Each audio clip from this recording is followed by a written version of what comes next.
Myanmar এখন এক জীবন্ত যুদ্ধক্ষেত্র। আগুন, বুলেট আর আতঙ্কের শহর থেকে হাজারো মানুষ পালিয়ে যাচ্ছে। গন্তব্য ভারতের সীমান্ত। কিন্তু এই সংঘর্ষ এত ভয়ঙ্কর কিভাবে হয়ে উঠল, আর কে কার বিরুদ্ধে লড়ছে সেখানে জানার জন্য আপনাকে থাকতে হবে শেষ পর্যন্ত।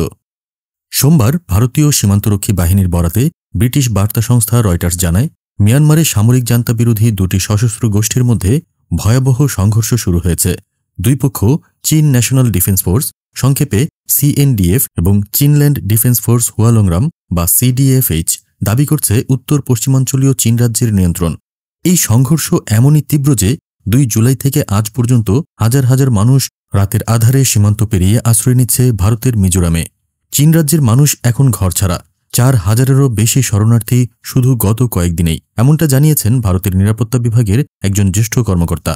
এই সব মানুষ ঘর ছেড়েছে প্রাণ বাঁচাতে, পেছনে রেখে গেছে ধ্বংসস্তূপ, গোলাগুলির শব্দ আর একটা অনিশ্চিত ভবিষ্যৎ।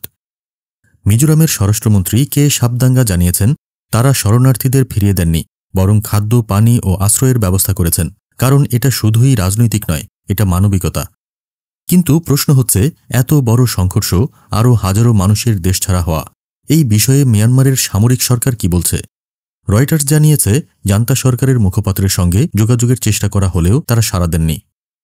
মিয়ানমার এখন শুধুই যুদ্ধক্ষেত্র নয়, এটা এখন এক মানবিক বিপর্যয়ের নাম। আর সেই বিপর্যয়ের ধাক্কা ছড়িয়ে পড়ছে আমাদের পাশের দেশ ভারতের বুকে। আপনার কি মনে হয়, এই সংঘর্ষ থামবে, নাকি সামনে আরও ভয়ঙ্কর কিছু অপেক্ষা করছে? নিচে কমেন্ট করে জানাতে ভুলবেন না। এবং এই মানবিক সংকট যেন বিশ্বের নজরে আসে, সেই জন্য এই ভিডিওটি শেয়ার করুন।